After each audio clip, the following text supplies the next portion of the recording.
to our main conversation for today. There was chaos at the Lagos State House of Assembly when officers of the Department of State Services (DSS) stormed the building and took over the chambers, stopping lawmakers from entering. The lawmakers, refusing to be shut out, forced their way inside. Honorable Kehinde Joseph called the invasion an attack on democracy, saying he never expected to see armed security officers inside the chamber. Honorable Adewale Temitope said this day would never be forgotten in Lagos politics. While Honorable Tobin Abiodun said lawmakers were elected by the people and should be allowed to work, not threatened with guns. He said anyone with a complaint should go to the court instead of using force. Honorable Larry Afini recalled how he and some colleagues were arrested by the DSS for no clear reason. He equally said the invasion was another step backwards for democracy. Honorable Boloha said an attack on the assembly was an attack on democracy itself. He reminded everyone that many people fought for freedom and this action disrespects the struggle. Also, Oluwa said he was still in shock, calling the DSS actions unprofessional. He said lawmakers have the right to make decisions for the people and security forces should not interfere. Despite the chaos, the lawmakers stood together, passing a vote of confidence for Speaker Mojishola Lasbat Merinda. Staff members cheered in support, but the message was clear. Democracy in Lagos was under a threat. We have to have this discussion, of course, today. We have Lexter Wilkers. He is a chartered accountant and public affairs analyst. Thank you so very much, sir, for being here.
There will have been, I mean, that impeachment will have come after due consultation with all the powers that be, and it will have been done not just by the whims and caprices of the legislatures or even the governor himself, but it will have enjoyed the support of the base, which is the GSC, and of course, the nod of the President, Bola Tinubu. But a recent event is showing to the contrary, or is it that some people are flexing muscle where they don't have? Now, inviting the DSS is an organization that cannot be deployed except there is an order from the high command.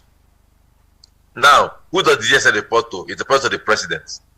So for DSS to be deployed into Lagos House Assembly means that order will have come from the high command. And where is the high command? Abuja. And who does it report to? The president.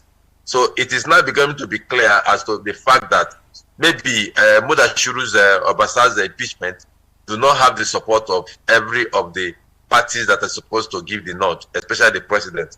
Because there's no way the DSS will have been deployed without approval from the Director General and, of course, with the taxi support of the president. So it is now becoming to show that all is not well in Lagos politics. And the days ahead will be very, very interesting for But for me, it's sad because the peace and tranquility enjoyed in Lagos, especially the governance structure, with respect to the executive-legislative relationship, seems to be on the chopping board. And if care is not taken, there may be Lagos might have a different direction come 2027. Very well. Innocent Aduluba, Lagos might have a different dimension, just like Mr. Alexa Wilkers did say. Is the chicken coming home to roost at this point? Because no one would have ever expected, of all states, not Lagos, obviously.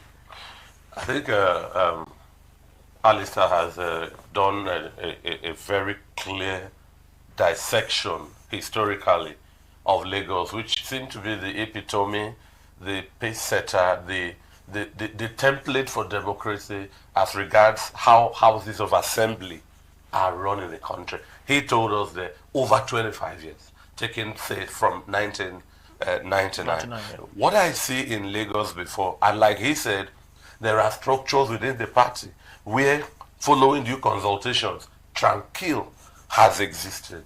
When His Excellency the President Bola Ahmed Tinubu was governor, we could see that not all his deputies followed him to tenure, so to speak. Femi Pedro, Bokno Akerele, when it was the turn of Fashola, Ambode, and then we are here. I think it's just with Governor Sanwo-Olu that the deputy is coasting that smooth, if I should say. We've not seen that tussle anywhere near the speakership.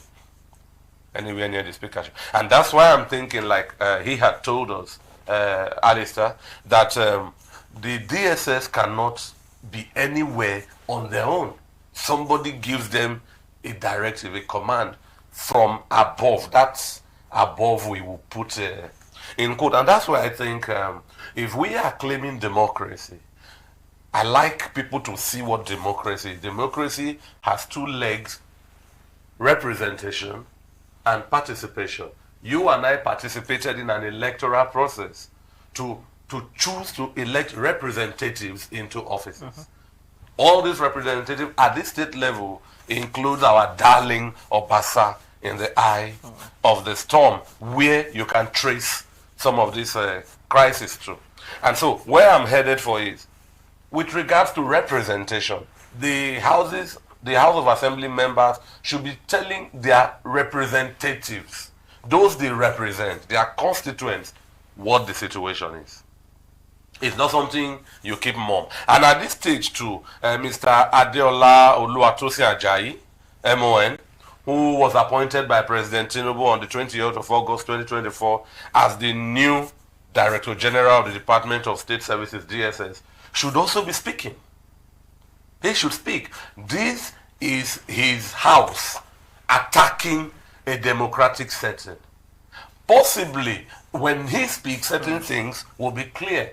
If you look at the tabloid, it's awash with different headlines, some toning down, some, and you know, when the gloves are off, the punches are painful. Some of them have the headline naked. If you look at Guardian this day, but if you look at Tribune and The Nation, which of course you can imagine their alignment. It's muffled, but of course the story is clear. The story still remains the same. Offices are sealed off. There are guns everywhere, and that tranquil, I'm using his word, is absent, has taken flight. Maybe Alistair will give us a second comment on that, where I'm leaving it off at this point. All right, be beautiful. Mr. Alexa, you talked about the fact that the DSS, of course, are responsible for some of these things, and responsible that others might have, of course, scaled down from the very top. But we have a letter as sent by the DSS, and it read, "Urgent enhanced security measures for Lagos State House of Assembly premises." And what they have stated in this letter is that they were called upon by the clerk. He has a signature here, and the clerk is Mr. ATB Otu, acting clerk of the House, directed them they should come and safeguard the House of Assembly because of a possible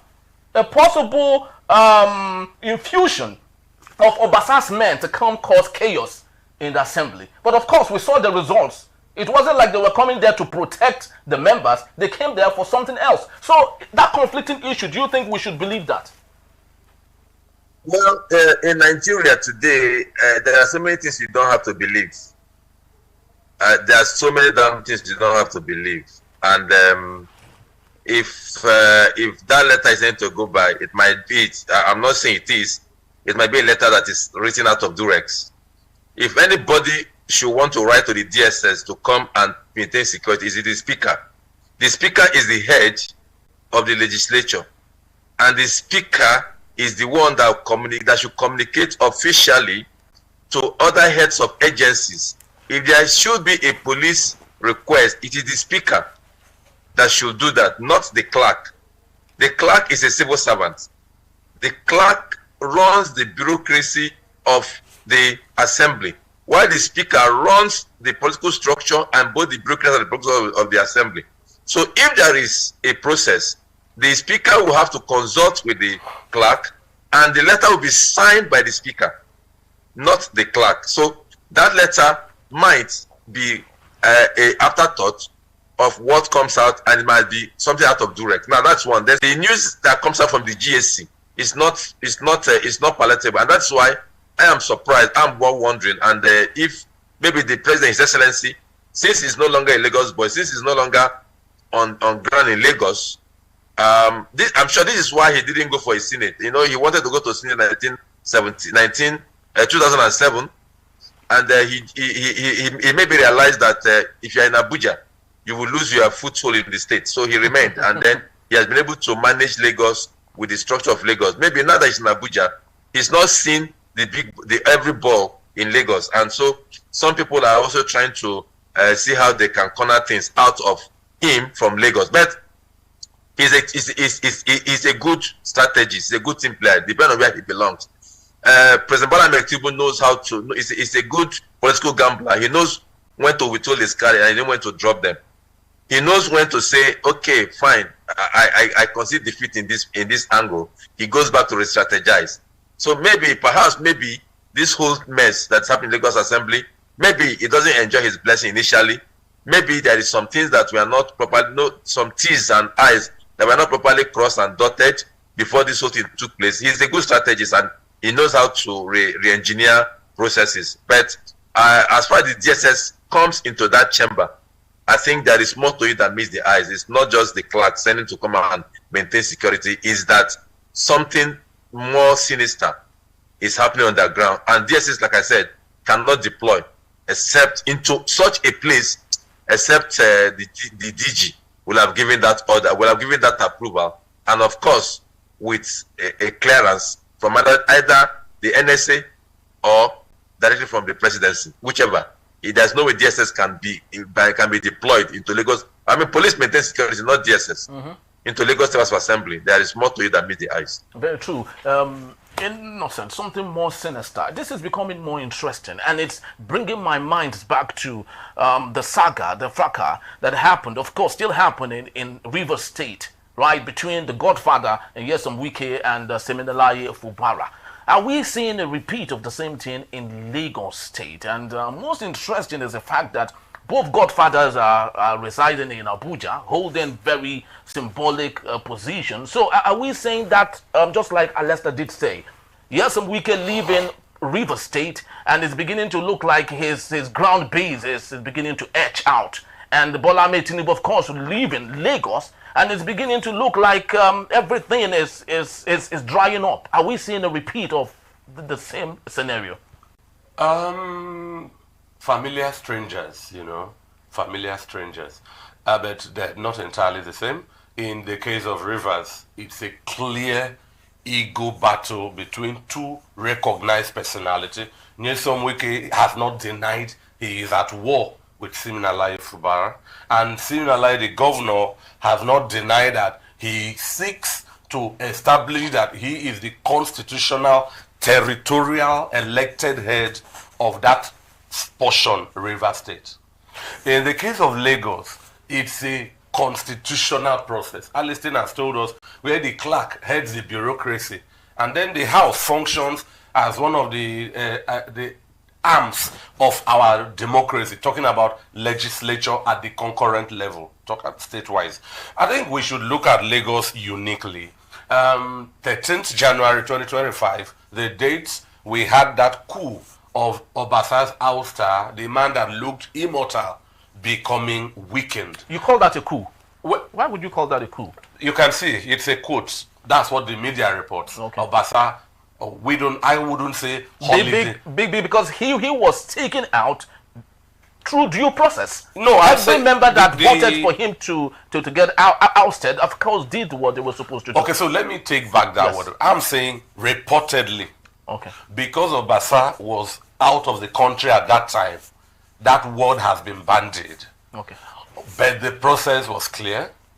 Now, I think democracy is a political trinity of the executive, legislature, and the judiciary. Where there are these kind of discordant tunes, the judiciary should step in to explain processes. Of course, Obasa himself, a speaker of the house, has filed a court injunction against his own house. And that tells you that every fortress has a soft underbelly if you know where to look. So that invincibility of the APC, of the Tinubu dynasty, of his political ingenuity, and all of it are on the fore with cracks. And like Alistair had told us, no DSS operative strolls into a state house of assembly. More so, I dare say, an apex state like Lagos to carry out a militarization of a democratic arena. And he has told us it's hallowed. You don't just go there and carry out a James Bond. We know the military is heavily hierarchical. These people are acting on orders issued right somewhere. Alistair has told us, which we all know, either from the National Security, NSC, again, who take orders from the president, Asiwaju Bola Ahmed Tinubu, the commander-in-chief of this country. So I think Lagos should put itself in order. If they can take my advice for free, they should recognize that public peace is bigger than any individual interest. Speakers come, speakers go. If this is the fate of Obasa, let it be politically played down, and the party be seen to be maintaining enviable harmony. Because we know at this stage, I would put it out here that I'm not a happy Nigerian. The PDP, after 16 years, were muzzled out by a highly orchestrated APC. I would expect the PDP to be super united, vigilant against the APC. It's opposition that keeps an incumbent party functioning well. The PDP is weakened in cracks due to the Labour Party. Is the incumbent APC going to also be weakened? Is Nigeria going to have three parties, including the ruling one, in cracks? So I would think that the APC should, Obasa is a product of a Lagos system. And is in every political party. There are structures. So people should be able to call persons to order, even if there are crises, there are cracks. It is normal worldwide. In the US, we saw let me use the word, the wahala that trailed Donald Trump's ascendancy. He traveled through cracks. But his party, the Republican Party, were united. They kept their waters calm. So I would think in a time where President Tinubu is working very hard, you can look at the Naira, look at what the markets are saying, and how people cope with fees to feed, rent, bills. The politicians who are already comfortably paid should help us maintain some form of order, because this is news and it should not filter into the mentality of people in this kind of trying economy. Much as you feed from your tummy, this kind of news is a great disillusionment. So I would think that yes, I loved Obasa's style when he succeeded Honorable Ikuforiji, but let's take this as the politics of era. My time comes, my time will end. Even Honorable Miranda, I hope that's her name, yes, Miranda, who is sitting now, her time has just come. It will also end. It shouldn't end in fracas or chaos. When it ends, there should be that political machinery that can have smooth, seamless handovers and call people to. They've been great guys in Lagos who, if I want to speak here, we would thought they may have gone further. They didn't throw up any ripples. There were great guys like maybe a Senator Tokunbo Afikuyomi, maybe a Gani Solomon. There are big people in Lagos. I don't know what the issues with them are, but everything is looking calm. So in Lagos, as it were, a hub of over 20 million people with an economy greater than many nations, let the legislature run the state smoothly and let the DSS speak. Let the air be clear. Propaganda is normal in politics. Whatever they want to do, let there be a communication calming the waters. Beautiful. Alexa, are you still there with us? Yes, I'm here. I'm here. Beautiful. Yes. So my last question to you, just before we let you leave. Nature abhors a vacuum, and no dynasty lasts forever. Tinubu has been in charge of the Lagos state politics for as long as we can remember. Right now, of course, it's becoming very obvious that he is tilting towards the Obasa circle, right, as against the general perception of others. So do we see a clear divide? Do we see smoothing off of the Tinubu's dynasty, even if it might not look like what it is? Do we see a little bit of erosion happening with the dynasty of President Bola Ahmed Tinubu? Oh, certainly, yes, it will, because like my colleague in the studio said, nature abhors no vacuum, and your time will come, your time will go. No king rules forever. Let's thank God for the life and time of President Bola Ahmed Tinubu. He's my hero. He's a dogged fighter, somebody that God has so endowed and blessed with wisdom, sagacity, authority, and all whatnot. Against all odds, President Bola Ahmed Tinubu emerged as president of Nigeria. Against all odds, all the odds were against him. The entire gamut of Nigerian witches and wizards, political witches and wizards, both within and without, were all against him. Every iota of, in fact, the man standed no chance in any strands of permutation and combination, because of all the political witches and wizards and the political maneuvering, everything that were against him, both religion and everything, to the point that Muslim ticket become an issue, so everything, to the point that of losing Lagos in the presidential election. So this is a man that God has so endowed and blessed, and he has run his time, and he's not finished. What I'm saying here is thanking God for his life and his time. He has, not that he has finished, but of course, like we've said, no king rules forever. The young ones are coming in. People have come, people have gone. The young ones are come. A lot of people are coming to the fray. And a lot of people are becoming, they are learning from the ropes. They have learned how the structures were being kept. They've learned some of the things. Although, yes, you cannot learn everything from your master. But a lot of people have learned a lot of things. And that is even why you see that even when some of those who didn't learn well, talking of Arik Beshola, talking of this man in Ekiti, they didn't learn well, and they decided to jump the gun. You see what their end is becoming.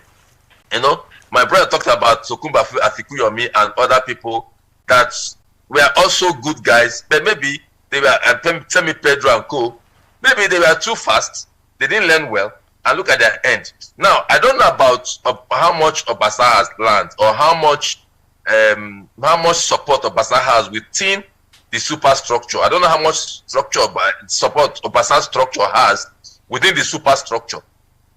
If that would be able to upset the apple cart of Lagos, that is yet to be seen. But like my own advice, which my brother has given, which I'm also going to give free, is the fact that do not rock the boat. Do not buy the hand that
a short period of time. So Obasa, go back and replan and re-strategize. Maybe you become a senator. Maybe you go to the House of Rep like other people have done. Or maybe you can even be a governor. So, but for you to want to rock the boat, destabilize APC, maybe with some party support from other members of the GSC, who might want to have him. I don't know if the president, where he stands, like just like my colleague said, the president should speak up. I don't know where he stands. If he stands that, okay, we need stability in Lagos, what has happened, then he will call to Obasa to order, and of course, they cannot use the DSS to intimidate the current members. But if it's on the other side, and I guess the majority of the members, I think it is one by one they will beat them to line, and they will not get their ticket back in the next dispensation. So whichever, but the fact remains that the APC family that have enjoyed tranquility and stability, that has made Lagos, of all the southwest states, only Lagos has remained one party since 1999 of all the southwest states. So let that continue, because like I said, if care is not taken, 2027, Lagos might be head, because there are people in Lagos. I mean, the dynamics of the conglomerate of the voters in Lagos is so they can inflict heavy damage on you. Just like they tried to do in the last election. The configuration, if well presented and well oiled by a good candidate, they can inflict heavy damage on you. And sincerely, if APC loses Lagos for any reason, it might be just game over for the next of the democracy we have, because it may not just be a tea party. In fact, it cannot be a tea party. A 3 trillion budget is not what you joke with. Definitely. By anybody that could hold us, that could hold that treasury. You can hold that treasury of Lagos, like my brother said, and it could be bigger than that of Ghana, that of many West African countries, that of so many countries, and somebody is able to manage to hold it, brother. Kiss it goodbye. It may not come back. Thanks for having me. Thank you so very much, Mr. Lexler Wilcox. You know, there's no gainsaying, ladies and gentlemen, that the reason Lagos still remains the most peaceful state in Nigeria is because of the smooth transition of leadership from 1999 up until today. And for us to continue to have that peace remain, it's very important that we stay true to ourselves, but most importantly, allow peace to reign, and no matter where you belong to. That is the most important thing. Thank you so very much, and Lester Wilcox, for being here. We truly do appreciate you once more. Mr. Innocent Adeluba. Awesome. Thank you so very much. All right, the people, that's just about the time we have for today. We'd love to say thank you to you for making this picture complete. Please do well to visit us. You can always find and reach us at enterprisetvnews.com. You may equally like, comment, and follow us on all our social media platforms at Enterprise TV7. I am Henry Igwebike. Thank you for watching, and I'll see you tomorrow, bright and early. Bye-bye.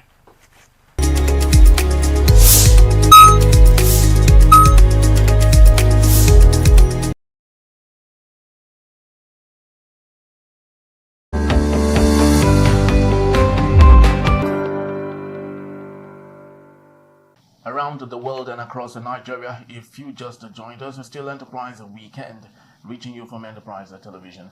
Let's get to our conversation for this morning.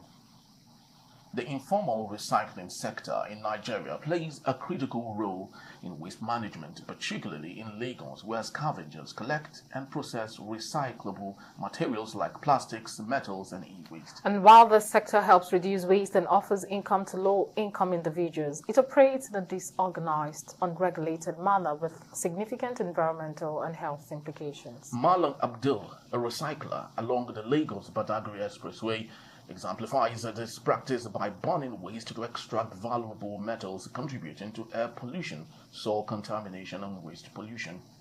Nigeria generates 32 million tons of waste annually, with less than 20% collected from formally and only about 10% recycled. Informal recyclers handle 80 to 90% of recycling, often without protective gears, exposing themselves to hazardous chemicals and toxic fumes, which can cause serious health issues like respiratory illnesses and cancer. And burning e-waste and other materials releases harmful pollutants like lead, mercury, and dioxins, degrading air quality and contributing to climate change. The practice also contaminates soil and water, harming the ecosystem, reducing agricultural productivity, and endangering aquatic life. And experts like Professor Temilola Oluseyi and Olugbenga Adebola emphasize the need for global best practices and regulation in informal recycling to mitigate these challenges while preserving its economic benefits. Very well. So let's have a conversation. Still with us is Mr. Shodende Peters. Thank you so very much for hanging in. Thank you so much. We really do appreciate you, sir. Yeah, thanks for having me. All right. So let's talk about this particular matter, even as we take a look at it from a holistic angle, Nigeria. But let's narrow this particularly to Lagos State, because that's where we see what seemed to be like a coordinated recycling in Nigeria. There used to be a time during Ambudi's tenure.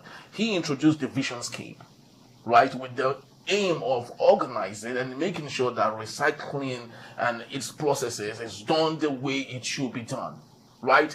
But of course, politics came through the door. People wanted to have it their way. PSP came on board. Of course, it has been there before, but it reintroduced itself, and of course, everything went to the gallows.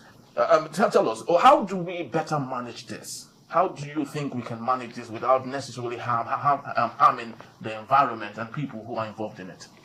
Yeah, I think the problem of waste in Nigeria is just like the general Nigerian problem of neglect. And we only focus our eyes on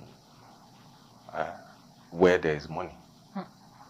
Thinking, for example, I don't know why a country after over 60, 70 years of independence are still looking at only oil, when God has given you gold, coal, lithium, arable lands, you have everything. Only palm oil is enough for you to, some countries, you will be a net exporter, and before you made billions. I think the former speaker was talking about how the Ministry of Livestock can give Nigeria about $2.5 billion annually. He was saying that even if it is 10% of it, $250 million that comes to the economy of the North, that a whole lot will change in that space. But people are not ready. They are interested in how much oil was pumped, how much are we going to share. You see, so that we don't miss the point. Yes. Recycling is enough. All this unemployment that we see here and there, recycling industry is enough to take away, because the value chain is very long. Right from home self, as a woman or as a man, you can begin to recycle whatever, separate your plastic from your raw food, from e-waste, so that when they come, rather than just pump everything into the, and everybody goes, you already tell them this plastic, this is how much I am selling it to you. So that you begin to make money from even your own. Then those guys that come to carry your waste, they too, when they get to their dump site, they also sort it. In fact, in their truck, you'll be looking at them sometimes, they are sorting already in their truck, if you watch them very well. Because they know that, aside that I'm collecting money for coming to pick your waste, this your waste, I will also make money from it. By the time they sell it, they also sell it to some middlemen. Those ones are the ones that now go to the recycling plant. When they gather enough of it, they now go to the recycling plant. Or maybe the recycling plants themselves will say, okay, because the recycling plants, they need large volume. They don't entertain all these small. So the middlemen come there, buy everything from all these small guys. Then at the end of the day, they go to the recycling plants and sell. The recyclers are now the ones that will turn them into almost whatever. It depends on the type of waste. If it is plastic, they can use it to make some other different things upon it. If it is rubber, they know where to channel that to. If it is, and another thing is 32 million tons of waste. Lagos alone should be doing half of that figure, because the waste generated in Lagos alone is enough to power Lagos itself. So imagine the loss of revenue. When you look at that industry from afar, you know very well that Nigeria is not ready. When the foreigners look at you, especially who are experienced, they'll be like, in the midst of plenty, why are these people poor? See business in your environment. Something that God had given to you. Do you know how a state with this small land size and has over 20 million people inside? Do you know what waste the state generates? And do you know how much? When Visionscape came that you mentioned, the people managed Lagos Island alone. Very true. Yes, true. The white man was saying he never believed that this is the type of volume he's going to be dealing with. That is why they failed. They were just thinking that it is one small, managing the waste in Lagos Island alone, market every day, every blessed day. It's not easy, not to talk of. But you see, for me, I look at the business side of it. If 20% is the only one generated formally, and out of the 20% that we generate formally, only 10% is recycled. That means 80% of it is informal sector, all these boys burning up and down. Can the government come into this space? I was about asking. So many of your youths that are crying unemployment, they can get things to do. Now, Mr. Peter, sorry to cut you short. Talking about the youths unemployed coming in. First of all, the Minister of Environment, can we say he has this knowledge, or is knowledgeable enough to see all these loopholes and how we can actually make money out of it? So now that is why I said for Nigeria, we are not ready. The Ministry of Environment does not have any blueprint for waste. All they are interested in is how much is coming from the center to environment. We want to do ecological funds, and there is a problem in the southeast, erosion. That is okay. There is no water in Sokoto. All those old stories.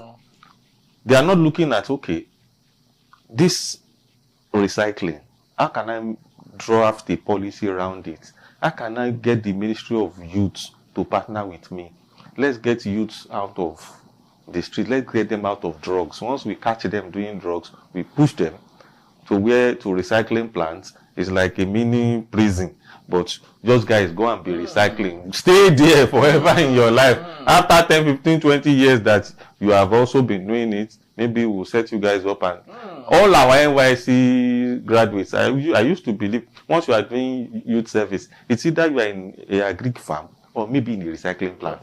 So that by the time you are even leaving NYC, you are not living into unemployment. I can rear chicken. I can do poultry. I can do cassava. I can do something. Even if it is to learn how to sew. Even if it's to learn, so that you don't come and be a liability to your parents and to yourself. At least you will be able to do something with your school. Education has left just the four walls of school. People are making it, doing different things now. So I think because we don't have a policy, all they just do in the ministries go there, the normal things we used to do, check the budget line. It's the same thing. Buying furniture, buying cars. So because we don't have a policy, nothing addressing, no blueprint addressing recycling. So that industry is just left to, it's only Lagos State that is trying to find a way around it and be like, okay, what can we do? And out of itself, just 10%. Imagine if Nigeria is working on 50% of its waste, the number of people you will employ and the number of production that will happen. Yeah, very well, because we can't, say this enough without mentioning, one of the consequences of some of the things we're talking about, that's climate change. Right, because when we don't manage our waste well, it leads to a process of several other things, like the Olusosun, waste mine there. At some point, the 18 that was right on the net, at some point boiled up.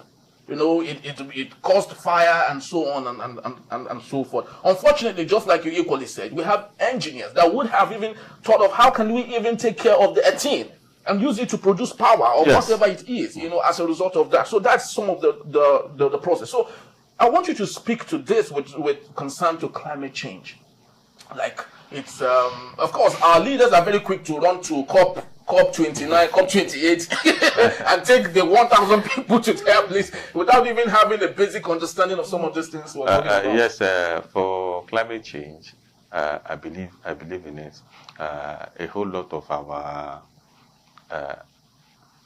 activities, especially manufacturing activities, affect the ozone layer that causes a whole lot of things. But you see, for African countries, I think our major issue is not climate.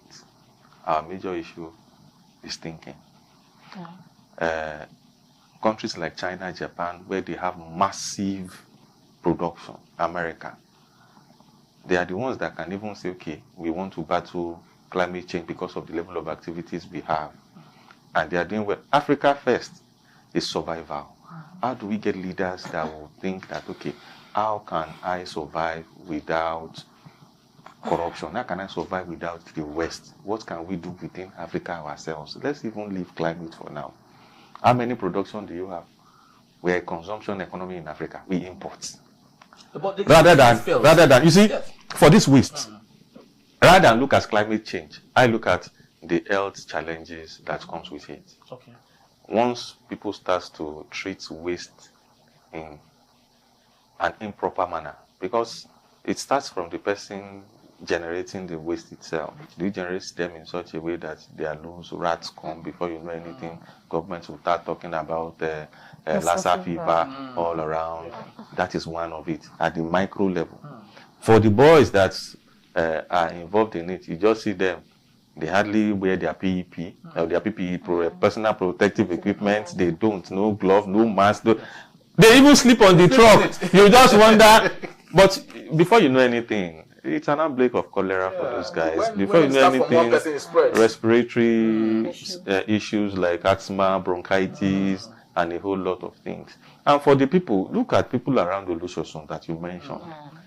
There were some companies at motorways, some companies around UAC in Ojotanko. They had to just shut down because the foul smell would not allow them. How can we have until the state government had to shut down that particular site? Go to Ablek by Okoba, there you'll see another dump site there beside the Ilepo market. The government has shut it down. You don't expect to have such within a town because of the adverse effects on the health of the people and on the environment. Once you start burning, and soil, as you see it travels. Yeah. That is why when you see the white people and they come and they see you burying your dead in your house, they be like, is this person, are these guys normal? Don't you know where you have buried this person and where you have your borehole? This soil travels. This is an epidemic in waiting. That's why they have what you call a cemetery. When somebody is dead, take them to the cemetery. If the cemetery is full, you can burn them. What's the name of that stuff now? Cremate. You can cremate them. So they know very well that all these things have implications once you do them. So burning of waste, treating them just anyhow, as serious, because you cannot be spending so much on health and at the end of the day creating the problem yourself. You are the one creating the problem, and at the end of the day you'll be the one to spend the money in the hospital. I mean, the government. So the government needs a holistic plan for waste. They need people who are professionals in that industry to come and say, going forward, this is how we can treat it. This is how much government will make in terms of income. This is how you can reduce unemployment. This is how you can better your economy. Because all these waste too, you can even export them. These foreign countries, they export e-waste to us. Use TV, use whatever. All those ones, they are not acceptable in their own country. They are just using this place as a dump site. Thank you so much, Mr. Peters. But in 60 seconds, let's talk about waste education, because we are out of time. Waste education, and how much can we see Nigerians are enlightened on this waste management and waste education? Especially starting from primary school, secondary school, and if possibly, the university. I think we've talked about it. There's nothing about we have not scratched anything at all. No policy, nothing. Even the Ministry of Education, the Ministry of Health, the Ministry of Environment, Ministry of Youth, and Women Affairs Ministry itself. Because women manage the kitchen most of the time. So we have consortium of ministries that can work together and be like, there's nothing, you see all this, when you go to universities, we have GNS, people write compulsory courses and compulsory courses in this country should be around issues like this. So that everybody that passed through an institution, we know what waste is. we know what recycling is. Part of it should be your rights. People should know their rights. Little law. So that when police stop you, or when they already know that these people are aware of all this GNS, the nonsense that they put, what my father had done 50 years ago, it's the same thing I'm doing. So Nigeria needs a holistic approach. The way they are returning history back to the curriculum, they need to bring things like this back, that, guys, come, this is how to live our life going forward. We'll make money right from home. Not that everybody will be running around when they look at our environment. You see all this waste there. Money. It is money that is wasting away. So for me, I feel that government needs another plan. Maybe it is their youth, whatever that they want to do. You confirm. Chairman will represent us and then tell them that, okay, I am here for waste. Thank you so much. Very well. Yes, just like we often say, this is a cyclic thing. When one part of the system is broken, it affects the whole circle, of the whole thing. So the need for us to take care of our environment is a priority, not just for the government, but for every single one of us. When you want to dispose of your waste, and sure, just like our guest did say, make sure you separate them. There are colors to it. I can't remember them now. Yellow, green, blue, or whatever it is. Glass, plastic, and all other waste. So we can, on our own, start taking care of our environment. Climate change is real. Very, very true. And so let's take clear care of our planet so our planet can take care of us. Thank you so very much. Thanks for having me once again. I appreciate you, Choma. Thank you so much. Thank you so much. I forgot to tell you, you look delectable. Thank you. Yes. Thank you so much. All right, people, that's just about the time we have for today. I would love to believe you enjoyed our program just like we did here, but please do well to visit us. You can always find and reach us for this particular story and more on enterprisetvnews.com. And also do like, comment, and follow us on all our social media platforms at Enterprise TV7. I am Henry. And I'm Choma Okoye. I look forward to seeing you next week. Yes, bye-bye. Bye.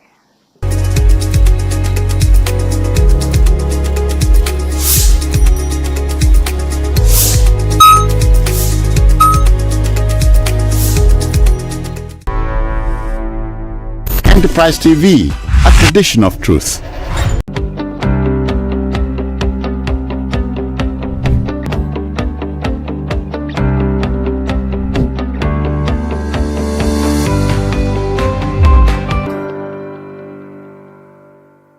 And if you're just joining us, it's still Enterprise Friday here at Enterprise Television. Now to our main conversation. Gbadebo Roads Viva, GRV, the 2023 gubernatorial candidate of the Labour Party LP in Lagos State, has called for a coalition of opposition parties to challenge the ruling All Progressive Congress APC in the state. And speaking on Channels Television Politics today, GRV confirmed his intention to contest the 2027 Lagos governorship race, emphasizing the importance of unity among opposition parties. He argued that separate campaigns would only weaken their chances against the entrenched APC, which he described as executing a full state capture. GRV highlighted the need for a strong, unified platform, stating that his current focus is on strengthening the Labour Party. Reflecting on his 2023 campaign where he lost to incumbent Governor Babajide Sanwo-Olu of the APC, GRV expressed a determination to continue advocating for political change in Lagos. He believes collaboration among opposition groups is essential to achieving meaningful progress in the state's governance. Very true. Let's have a conversation today. And doing that, we have joining us virtually Dr. Victor Ohai. Good morning, Doctor, and welcome to Enterprise Morning. Good morning, Doctor. Good morning. Thank you so very much. Glad to be with. Thank you so very much, sir. Doctor, looking at Gbadebo Roads Viva's quests to bring about political change in Lagos, a lot of Nigerians are asking, what is it to change in Lagos, looking at the development and Lagos state being a portfolio, or should I say a picture for other states to learn when it comes to development and implementing policies across Nigeria? Okay, first of all, I think Lagos has an unfair advantage over other states because it was the capital, and the collective Commonwealth of Nigerians was used to bring Lagos to where it is. It's like a 100 meters race where Lagos starts at about 70 meters to the finish, and others are just starting at 0 point. So sometimes when people talk about the development in Lagos, it makes it seem as if there is, we have a proverb. We say, monkey smart, monkey smart. Who's side? I've got tree, they near tree. I will explain. You see monkey, you say, this monkey is very smart, very smart. Because the trees are close to each other. Separate them and let us see how smart the monkey can be. If they had started on an equal footing, then we would then say, of course, Lagos has some obvious advantages. The ports, which is also unfairly skewed in favor of Lagos. All the working ports are in Lagos. They have refused, for some reason or whatever, the federal government or whatever, have refused to let the ports in other states work. And ports bring development because, in economics, it's simple issue about location of industries. You don't want to bring in goods and then begin to transport them 300 miles to your factory. So naturally, you want your factory to be close to the source of raw materials. In this case, the raw materials coming through the ports. So there's such a huge advantage, that Lagos has, an unfair advantage, as a matter of fact, over other states. So the whole development and all the fact that almost all the factories are situated here. So naturally, taxation they will get from here, the port revenue, so many things that have come to Lagos. Again, because of that, naturally there's migration towards Lagos. So a lot of people come to Lagos. What it therefore means is that you have a lot of population here in Lagos. So, and population means business for every businessman. So they remain here. So let me leave those analysis for now. If we look at how much revenue comes to Lagos, forget the internally. So the consequence of the number of people here also reflects on the internally generated revenue, And then, so if you look at that, then you want to also look at the fact that, even the revenue that is, the federation revenue that is shared, granted, there are states like Rivers and Delta that also get a huge part of what comes in, but Lagos also gets, a huge part as well in terms of derivation because of its population.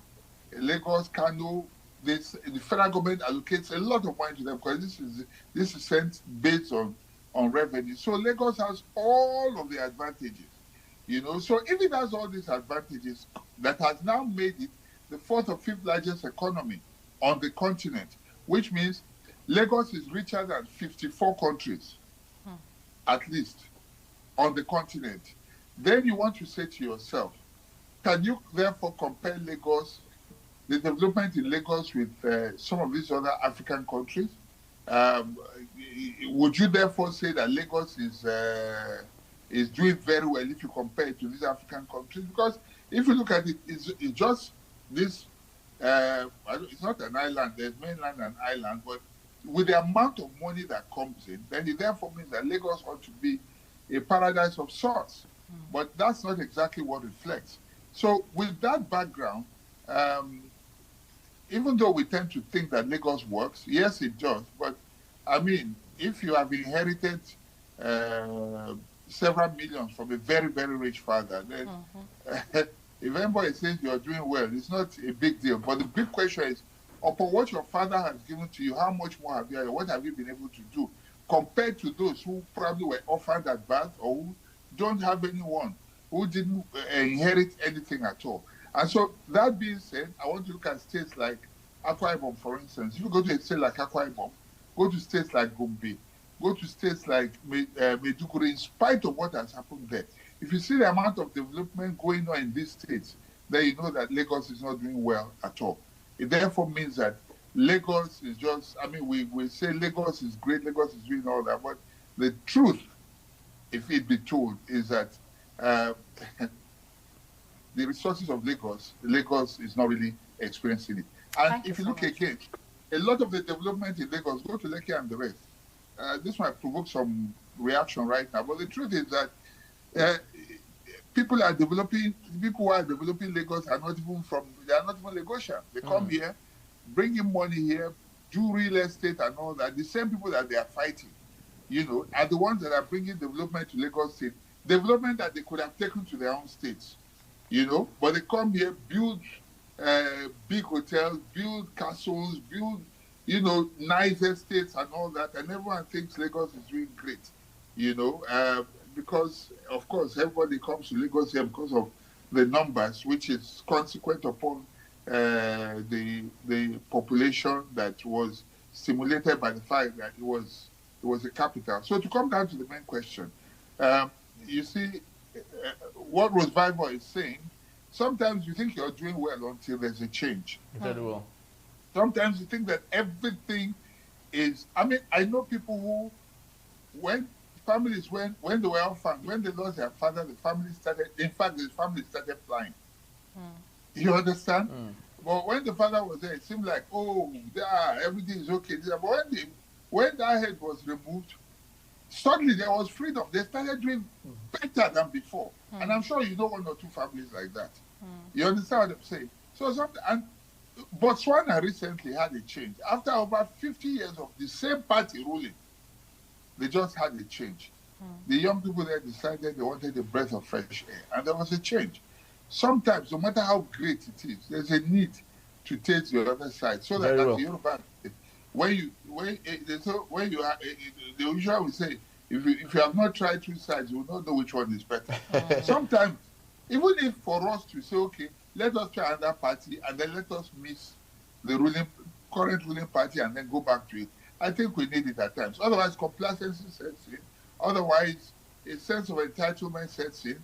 Otherwise, you find a situation where people feel it is their birthright. Thank you. Very well. I think it's so profound that you're saying all of this, of course, which points to the fact, to what Rosevival is saying, that there should be a need to have a change in Lagos State. For the blue line, Dr. Ohai, the Lagos State government borrowed 196 billion naira through the central bank just to execute the blue line, which is less or half of what Tanzania used to construct theirs for the same stretch. So, but the question is, with the grip of Bola Ahmed Tinubu on Lagos State, do you think it's ever possible, while he is still very much with us, do you think it's very possible to outsmart the ruling APC in Lagos State, even if there is a coalition? The good thing is that change is something that is certain. It may take time. Nothing goes on forever. Once upon a time, there was a Gaddafi. Once upon a time, there was an Idi Amin. Once upon a time, there was an Assad in Syria. I could go on and on and on. Nothing lasts forever. Nothing lasts forever. I'm not taking away the good things that I see in Lagos. I live in Lagos. I'm comfortable. I like what is going on so far. But it does not necessarily mean that that is the best we could have gotten. It does not necessarily mean that Lagos could not have been better. Like I said, when you have an inheritance, obviously you will live large, you will live well. So on the issue of the blue line, if there was constant changes, people would be more careful. People would not be corrupt. People would, how do I put it now? They'll be more accountable. You would not be so careless with money. I don't know who this. I don't know. The bidding process and all that. I do not know. Even the I don't know if you use what the so-called blue line. I was driving across Marina the other day, and then I saw just 4 carriages, and most of it was empty. All this infrastructure, and I'm wondering how many people they are really carrying. Because maybe the time of the day, but it was towards evening. So I was wondering why. All that money has been put. How many people is it carrying? Because the red line recently that was launched, a lot of people abandoned it. They're using the old Nigerian Railway Corporation because the cost is too high. This is supposed to be a social project. Government provides social services. Government is a non-for-profit entity. But Lagos operates like everything about Lagos is about profit. And I don't know where the profit goes to. That's a big question. It should be social amenities to benefit the people. You collect taxes from them, you build amenities for the people to benefit, not to strangulate people. Everything here is about money. Every single thing. And so I begin to wonder. And then I ask, the extra profit that is made, where does it go to? So the issue of the blue line, apart from, you did a comparative analysis right now of cost, between the Tanzanian project and the Lagos project, and which one, the Lagos way is far more expensive. Yeah. And these things are prices that we know it's like cost per road or per kilometer of road. These are standards globally. I don't know why things should be different here. You cost them in dollars, they should come down to about the same thing. But in Nigeria, politicians must inflate, and this inflation the profit from the inflation goes somewhere. So I don't know if I have an answer. Thank you so much. Doctor, now looking at what played out in 2023 during the election period, tribalism played a key role in Lagos when we experienced the 2023 governorship election and the presidential election. Now, let's look at Nigerians, especially Lagos. There's Survivor coming out to say there should be a change of hands in the political system in Lagos.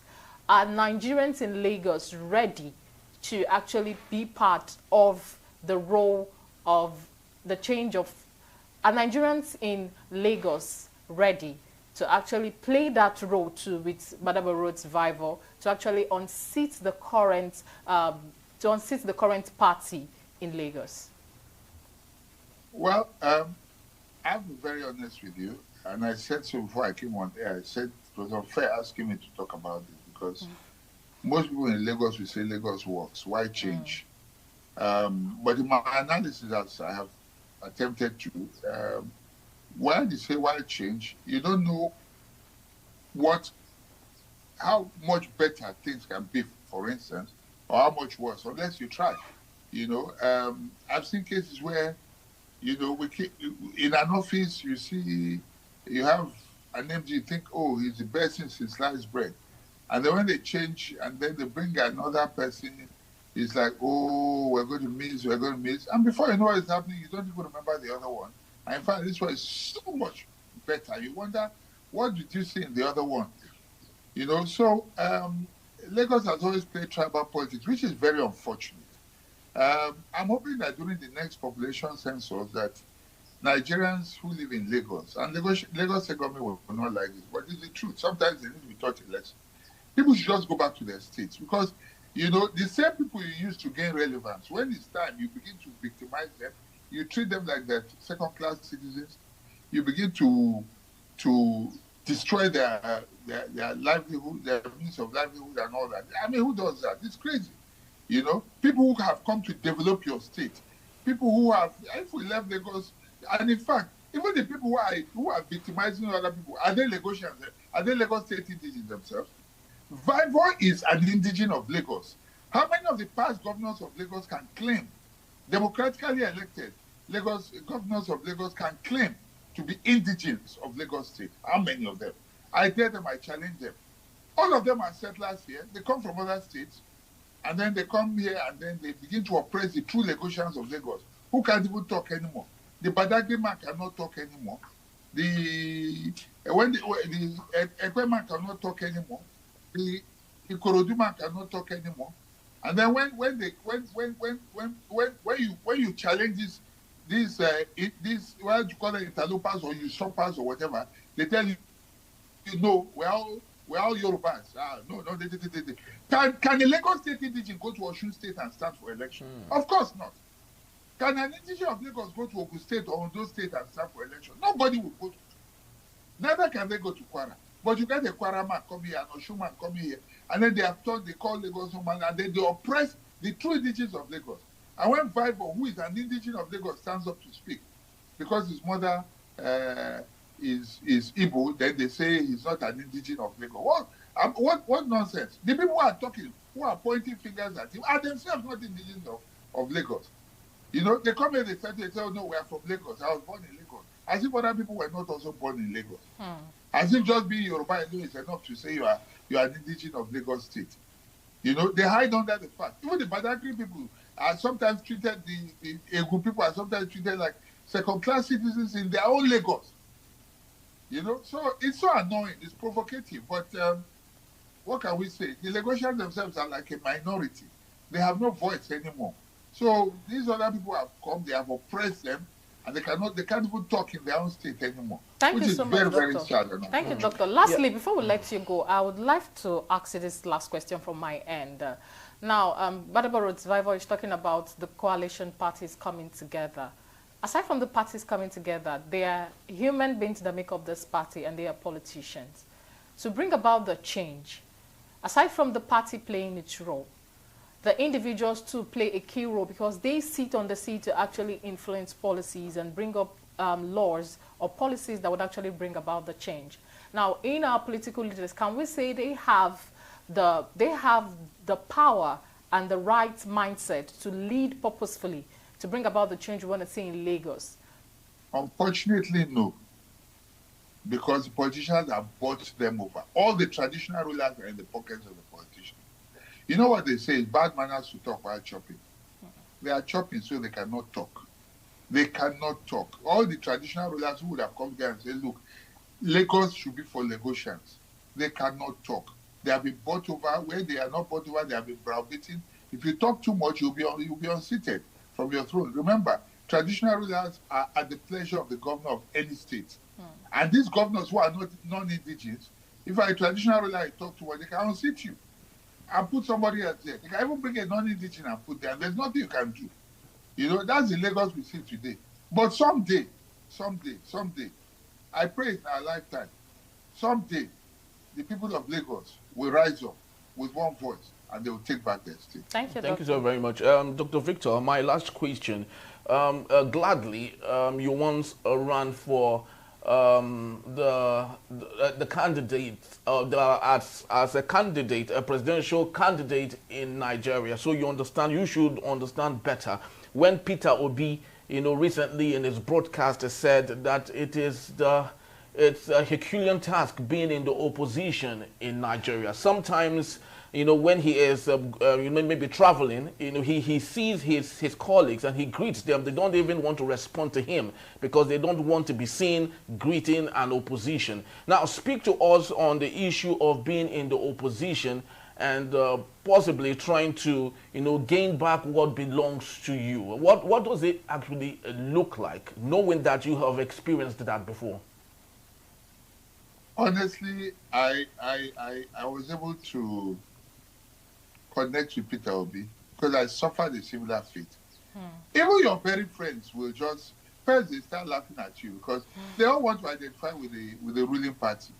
They begin to mock you. But if you win, all of them will come around. Oh, my friend! If you then they will say, look, since you got there, he does not even remember how they will not remember how they treated you like a pariah. Let me tell you how bad it is. Companies I was doing business with completely blocked me out. It took me years to recover. When I asked what is happening, they said, no, we can't do business with you anymore. You're a PEP. What is PEP? Politically exposed person. Wow. The reason they won't touch you is that they say, if they do business with you, the ruling party will say, so you are financing my enemy against me. So they hands up. They don't want to be seen as empowering you against government. So that word PEP is a stigma they just put on you. And honestly, if you don't have other means of livelihood, you might die of hunger, depression, and everything. I suffered it. I know exactly what Peter is saying. Because what Mr. Obi is saying there is that at the airport, when you greet, because if you come, you are seen to be sitting with him. You don't know who is taking pictures with him, of the two of you. And then they post it. And when they post it, they go and show the press. They say, look at, this person is now talking to your enemy. It is as bad as that. Yeah. It is as bad as that. He was speaking from a broken heart. Before 2027, Peter might end up being like an orphan. I'm telling you the truth.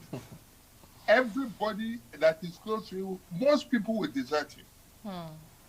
I'm telling you the truth. I can relate. So he was. So how can we get it better in the future? How can we possibly erode that from our system, from our electoral process, and from the perception of people? Unfortunately, it's only when you are comfortable that you can get it out of your system. And the government understands this too. So they have impoverished us. When you are hungry, you don't want to go against government. Now, man, we chop food, they feed 5 government. So government will make sure that you are impoverished. You understand? As long as you are poor, as long as you are impoverished, as long as you are dependent on government, you cannot, unfortunately. So the only way to do it is if we are comfortable. Because if I know I don't need government for anything, I can meet Peter, I'll be hugging.